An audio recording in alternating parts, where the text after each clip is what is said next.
Happy Tuesday. So I wanted to get on here real quick and talk about this Audible that I've been listening to. It is called Loving What Is by Byron Katie. And although she has a different approach to this process, it's very similar to a lot of the processes that I've been, learning about and talking about in my videos.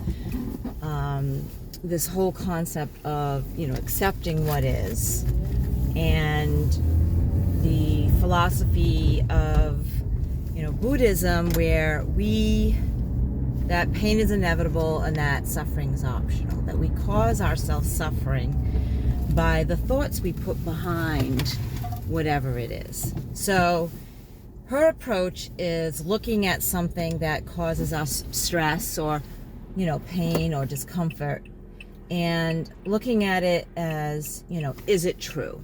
The first question is it true? And when we're talking about truth in this concept, truth is what is reality, right? So you may think that something is true, but if it's true in the sense that it is what's happening, it is your reality, then it is true. And if it's not, then it's not true. For example, I shouldn't be late every morning, right? Is that true? And I say, yes, I shouldn't be late every morning. But the truth is what is actually happening. I am late, right? So that is the truth. So the theory is we add suffering to the thought, I shouldn't be late every day, because it's not what is true. And I'm putting, the story behind a lie and causing myself to, be frustrated, feel panic, feel anxious, all of that. And so it's looking at, and that's just a small example. It could be, if you're having relationship difficulty and you're stressed out and you feel like, I don't love this person anymore or whatever.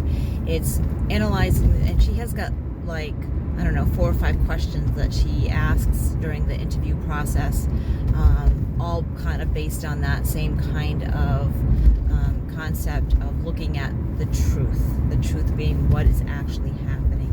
And so I know in DBT they talk about acceptance and accepting what is at this moment, whether we like it or not. And it's also a philosophy based on the Zen, right? So the Zen, the Buddha, this is all kind of like this mindfulness thing of being with what is at the moment and living what is true at this moment, because it is. It is anyway, right? And so we cause ourselves suffering by trying to push it away or deny it, or this attachment, right? We attach ourselves to wanting to feel happy all the time, wanting to feel good all the time, and that's just not true. We don't feel happy all the time, right? What we should or shouldn't do is not true. And when we think like that, shoulda, woulda, couldas, we add that extra pain, the suffering, the stress. And so this whole concept of loving what is basically an acceptance of reality, acceptance of what's true, acceptance in,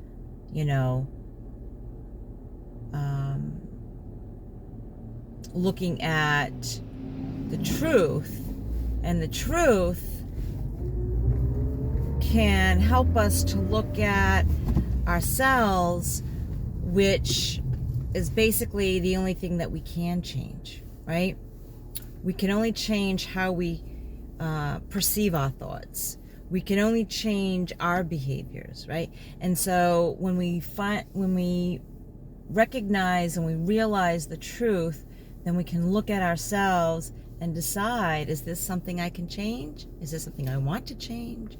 Not necessarily going to be easy, But that's where the healing begins, because if not, we're just staying in a lie, and we're suffering, and we're miserable, and we're depressed, and we're stuck.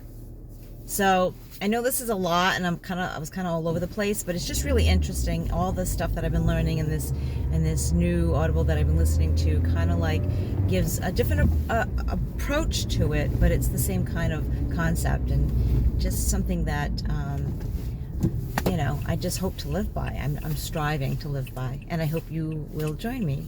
I hope you have a wonderful day. Remember to let the people that you love know that you love them. Send them that text, give them a call, give them a great big hug every chance you get. Learn to love yourself, learn to accept yourself, learn to love what is, and live your life with gratitude.